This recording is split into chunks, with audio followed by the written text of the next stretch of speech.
कि छोटी सोच और पांव की मोच इंसान को ज्यादा दूर जाने नहीं देती है। आज हालत ऐसी है दोस्तों कि इंडिया में अगर 5वीं फेल भी कोई इंसान होगा तो वो भी दहेज कैलकुलेट कर देगा दोस्तों। आज लड़की चाहे कितनी भी अनपढ़ हो, उसको भी सरकारी नौकरी चाहिए। 21 women died a day, but why? Due to sake of dowry. On an average दोस्तों इंडिया में 8,000 औरतें सालाना सिर्फ इसलिए अपना जान त्याग देती है क्योंकि उन्हें दहेज के लिए टॉर्चर किया जाता है। और ये जो फिगर है दोस्तों ये एक्चुअल में और भी बड़ा है। और वायलेंस सिर्फ एक परिणाम है दोस्तों, इसके और भी परिणाम है, जैसे कि दोस्तों सेक्स सिलेक्टिव अबॉर्शन और फीमेल इन्फेंटिसाइड। आज दोस्तों दहेज जैसे सोशल इविल हमारी सोसाइटी में जकड़ के पकड़े हुए हैं, जिसे बेटर तरीके से समझने की जरूरत है। तो आइए समझते हैं दोस्तों। ऑन एन एवरेज दोस्तों इंडिया में 8,000 औरतें सालाना अपनी जान को त्याग देती है क्योंकि उनको दहेज के लिए टॉर्चर किया जाता है। और दोस्तों ये वायलेंस सिर्फ एक परिणाम का हिस्सा है। इसके दूसरे परिणाम की बात किया जाए तो सेक्स सिलेक्टिव ओवरसन और फीमेल इन्फेंटिसाइड जैसे परिणाम देखने को मिलते हैं। मतलब कि दोस्तों जब एक औरत को पता चल जाता है कि उसके पेट में एक लड़की है और लड़की को जन्म देने जा रही है, तब वो अबॉर्शन करवा लेते हैं, मतलब जन्म नहीं देते हैं। और दोस्तों उसके बाद अगर किसी को नहीं पता चल पाता है तो फीमेल इन्फेंटिसाइड यानी कि जन्म के बाद उस लड़की को मार दिया जाता है। ऑन एन एवरेज दोस्तों 5 लाख बच्चे को सिर्फ हम इसलिए मार देते हैं क्योंकि उनका जेंडर जो है वो गर्ल्स फीमेल चाइल्ड है। एक परिवार के फाइनेंशियल डिसीजन पर भी दोस्तों दहेज का एक बहुत बड़ा इम्पैक्ट होता है। जैसे कि बात किया जाए दोस्तों तो अगर एक परिवार में एक लड़का होता है दोस्तों तो उसे पढ़ाने की सोचते हैं, लेकिन अगर जैसे ही पता चलता है कि एक लड़की है तो उसके लिए सेविंग स्टार्ट हो जाती है। एक लड़के के लिए बिजनेस में वो पैसा इन्वेस्ट किया जा सकता था, लेकिन एक लड़की की जब बात आती है तो वो हाउस होल्ड में उससे सेविंग के लिए रखा जाता है। बट दोस्तों आपको लग रहा होगा कि इंडिया अकेला ऐसा देश है जहाँ पे डॉरी सिस्टम थी, तो नहीं दोस्तों, इंडिया अकेला ऐसा देश नहीं था जहाँ पे डॉरी सिस्टम थी। इनफैक्ट यूरोप में भी दोस्तों 1930s के अंदर दोस्तों डॉरी सिस्टम जो है वो देखने को मिलती थी, दहेज की प्रथा देखने को मिलती है। लेकिन दोस्तों आपको जानकर हैरानी होगी कि पॉलिटिकल और इकोनॉमिक डेवलपमेंट होने के साथ साथ दोस्तों यूरोप में तो ये जो प्रथा है वो खत्म हो गई, लेकिन इंडिया में दोस्तों घटने की जगह लगातार वो बढ़ती चली गई दोस्तों। तो आप सोच रहे होंगे दोस्तों कि ये ट्रेडिशन दहेज का स्टार्ट कैसे होता है, तो आइए जानते हैं दोस्तों ट्रेडिशन स्टार्ट होता है कन्यादान से दोस्तों। पहले के जमाने में लड़कियों को कोई भी लीगल राइट्स नहीं दिया जाता था पेरेंटल प्रॉपर्टी पे दोस्तों, इसलिए लड़की को भेंट के रूप में और थोड़ा सा कंपनसेशन के रूप में लड़की को एक छोटी सी रकम दे दी जाती थी दोस्तों, जो कि पहले लड़की को दिया जाता था। लेकिन समय के साथ साथ दोस्तों चेंजेज आई और अब लड़की को नहीं बल्कि लड़की के घर वाले मतलब ससुराल वाले को दहेज दिया जाता है। और लड़की को दहेज मिलना है, यानी कि लड़के को जो ससुराल वाले को जो दहेज मिलेगा वो इस चीज पर डिपेंड करता है कि मार्केट वैल्यू जो है वो ग्रूम प्राइस क्या है। ग्रूम प्राइस मतलब दोस्तों दूल्हे की क्या कीमत है, उसकी कीमत जो है दोस्तों उसके एजुकेशन पे, उसके कास्ट पे, उसके पर्सनल वेल्थ पे और उसके पर्सनल नेचर पर भी डिपेंड करता है दोस्तों कि वो किस टाइप का लड़का है। और ये सारी मार्केट वैल्यू डिटरमाइन करने के बाद दोस्तों एक रेशियो के साथ एक फिक्स अमाउंट को लड़की के जो आने वाले परिवार होते हैं मतलब लड़के वालों को एक दहेज के रूप में दिया जाता है।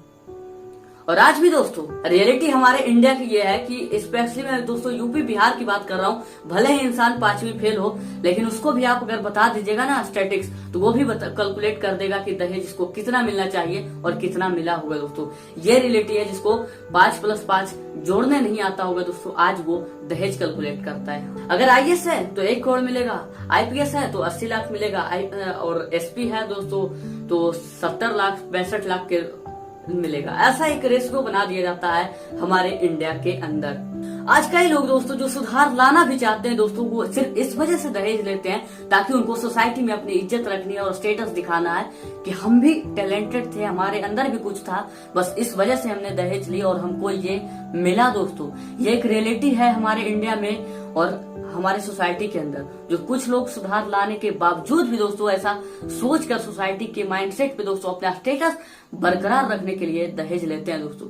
लेकिन आप सोच रहे होंगे दोस्तों तो इसमें गलत ही क्या है, लोग अपने वैल्यू के हिसाब से दहेज लेते हैं, इसमें बुराई क्या है? दोस्तों जब आप ऐसे शब्दों का इस्तेमाल करते हो तो आपको कुछ कॉमन कॉन्सिक्वेंसेस के साथ आपको जान लेनी चाहिए, उसके बाद आपको बात करनी चाहिए। तो आइए जानते हैं कि क्या कॉमन कॉन्सिक्वेंसेस निकल के आते हैं दोस्तों, क्या इम्पैक्ट क्रिएट करता है दोस्तों डॉरी सिस्टम, आइए जानते हैं। इन आवर पैट्रियार्कल सोसाइटी दोस्तों, जो पेरेंट्स अपने बच्चे को पैदा करते हैं, यानी कि जो लड़कियों को पैदा करते हैं, वही अपने बच्चे को पराया साबित कर देते हैं दोस्तों, और कहते हैं तू तो पराया धन है। दोस्तों आज तक लड़कियों को ये पता नहीं चल पाता कि एक्चुअल घर उनका कौन सा है, जहां वो जन्म लेती है या जहां वो शादी के बाद जाती है। दोस्तों आज भी हमारी सोसाइटी में दोस्तों एक बॉयज एजुकेशन को प्रमोट किया जाता है और गर्ल्स एजुकेशन को डिमोरलाइज किया जाता है। दोस्तों आज अगर एक लड़का नहीं पढ़े तो उस पर दबाव डाला जाता है, लेकिन एक लड़की ना पढ़े तो कोई बात नहीं है, मत पढ़ना है। और एक लड़की को दोस्तों बचपन से ये महसूस कराया जाता है कि तुझे पढ़ने की क्या जरूरत है, तेरे को तो शादी हो जाएगी, उसके बाद तुमको तो दूसरे घर ही जाना है। और कुछ दिन बाद दोस्तों लड़कियों को भी ये सोच कर मजबूर होना पड़ता है और ये महसूस होने लगता है कि फिर पढ़ाई करनी ही क्यों है, जब मुझे शादी करके ही दूसरे घर जाना है, मुझे कुछ काम, कोई भी पढ़ाई मेरा फायदा हो, बेनिफिट आएगा ही नहीं। तो लड़कियों को भी ये बचपन से महसूस कराया जाता है। और दोस्तों जो ये डाउरी सिस्टम का एक साइकिल है दोस्तों, वो रिपीटेड होते रहता है दोस्तों, अगेन एंड अगेन। अगर दोस्तों एक कॉमन कॉन्सिक्वेंसेस पे जाया जाए तो आपको पता चलेगा कि आज डॉरी सिर्फ इसलिए कंटिन्यू है दोस्तों आज भी, क्योंकि यहाँ जो ग्रूम है दोस्तों वो ब्राइड से ज्यादा एफिशिएंट है। तो दोस्तों क्योंकि यहाँ जो ब्राइड है, जो कि गर्ल्स एजुकेशन है दोस्तों, उसको कभी एम्पावर्ड ही नहीं किया गया, गर्ल्स एजुकेशन पे कभी ध्यान ही नहीं दिया गया। और जिस दिन दोस्तों ब्राइड की इफिशिएंसी और दोस्तों ग्रूम की इफिशिएंसी इक्वल हो गई, मतलब दूल्हे की और दुल्हन की, लड़की की और लड़की की इफिशिएंसी इक्वल हो गई दोस्तों, उसी दिन दहेज की प्रथा इस इंडिया में क्या इस पूरे जगत से खत्म हो जाएगी दोस्तों। ये बात मेरी आप याद कर लीजिए दोस्तों। जहां पहला जो इम्पैक्ट देखने को मिलता है ये है कि क्राइम अगेंस्ट वुमेन। आज दोस्तों 21 औरतें जो है वो प्रतिदिन अपना जान सिर्फ इसलिए त्याग देती है, चाहे वो सुसाइड हो या मर्डर हो, डॉरी के टॉर्चर की तरफ से। दोस्तों आज कई ऐसे केसेस आए हैं दोस्तों जहां पे लड़कियों को मार दिया जाता है, उनके साथ मेंटली, फिजिकली और एब्यूज किया जाता है दोस्तों, जिससे कि क्राइम अगेंस्ट वुमेन देखने को मिलता है दोस्तों। सालाना 8,000 औरतें जो है वो सुसाइड करती है या तो उनको मार दिया जाता है सिर्फ इस वजह से, डॉरी के लिए दोस्तों। और एक पहला इम्पैक्ट बहुत बड़ा इम्पैक्ट क्रिएट करता है दोस्तों।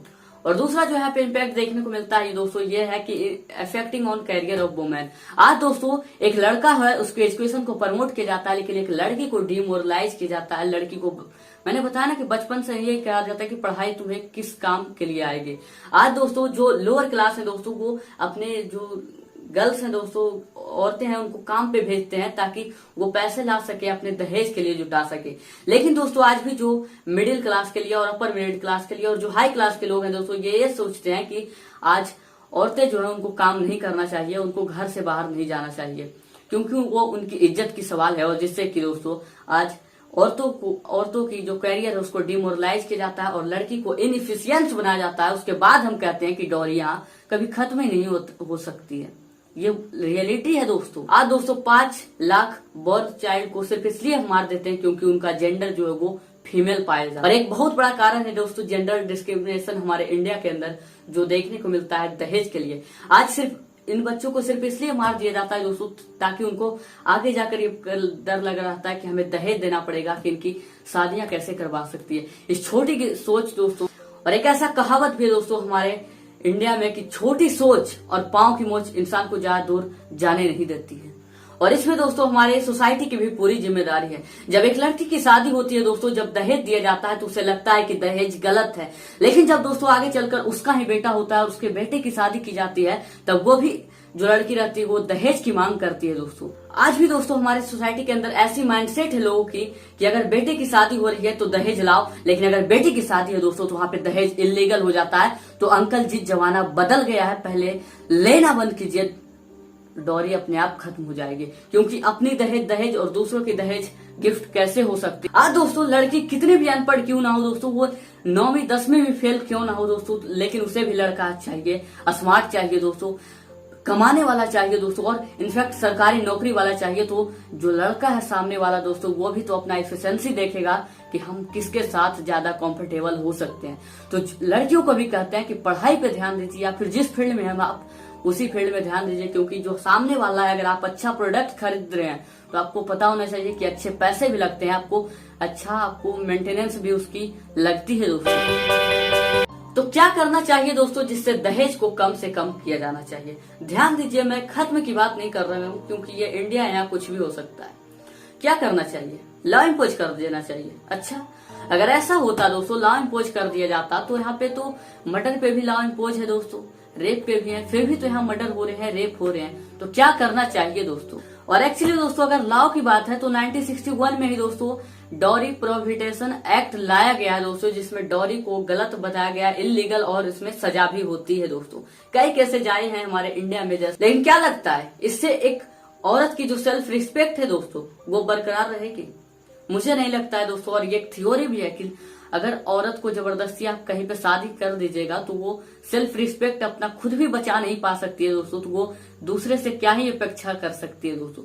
तो क्या करना चाहिए दोस्तों? तो ऐसी स्थिति में दोस्तों लड़कियों की एजुकेशन पे ध्यान देना चाहिए, उनके जो एजुकेशन एम्पावरमेंट है दोस्तों, वुमेन एम्पावरमेंट पे पूरी ध्यान देनी चाहिए और लड़कियों को एफिशिएंट बनाना चाहिए ताकि वो भी लड़के के कंपैरिजन में कम्पीट कर सके दोस्तों। अगर आपको लगता है कि लड़कियां एफिशिएंट नहीं हो सकती है तो आप पहले अरुणिमा सिन्हा को देख लीजिए दोस्तों, कल्पना चावला को देख लीजिए दोस्तों, मैरी कॉम को देख लीजिए दोस्तों। आज तमाम ऐसी औरतें हैं जो देश के अलग अलग स्फीयर से, अलग अलग कंडीशन से आई है, जो सारे ब्रेक थ्रू को तोड़ कर दोस्तों अपने आप को साबित किए हैं। तो लड़कियां इफिशियंसी की बात की जाए तो लड़कियों में इफिशियंसी सबसे ज्यादा होता है, उसको उनको प्रोडक्टिव बनाने की जरूरत है और इफिशियंट बनाने की जरूरत है। और जब दोस्तों लड़की लड़के के बराबर हो जाएगी तो दहेज का है क्यों? किस बात की दहेज मैं तुम्हें दूं? किस चीज में तुम बढ़िया हो? क्या तीर तुमने मारा है?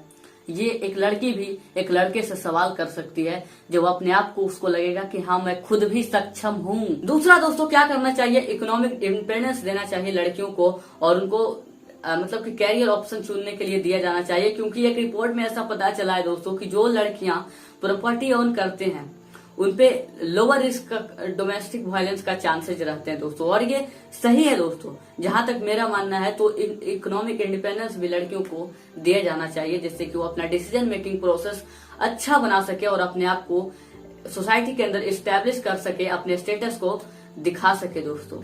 और तीसरा कारण यही कर सकते हैं दोस्तों कि सोसाइटी में अवेयरनेस फैला सकते हैं। जब एजुकेशन लड़कियों को एफिशिएंट बनाया जाएगा दोस्तों तो आपको जाहिर सी बात है अगर कोई भी प्रोडक्ट है दोस्तों तो अपने हिसाब से मार्केटिंग वैल्यू चाहेगा। तो लड़के भी अगर सरकारी जॉब में तो वो भी उसी प्रकार की लड़कियां चाहेगी। तो लड़कियों को भी ये समझना चाहिए कि हम जिस हालत में है वैसे ही हमें जो लड़का है वो भी मिलेगा। दोस्तों जब आप दोनों लेवल लड़का और लड़की कंपैरिजन बराबर है दोस्तों, तब आपको दहेज अगर ले रहे हैं तो आप पक्का इलीगल कर रहे हैं दोस्तों।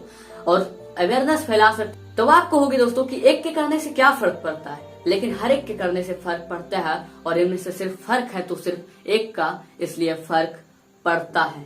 जय हिंद।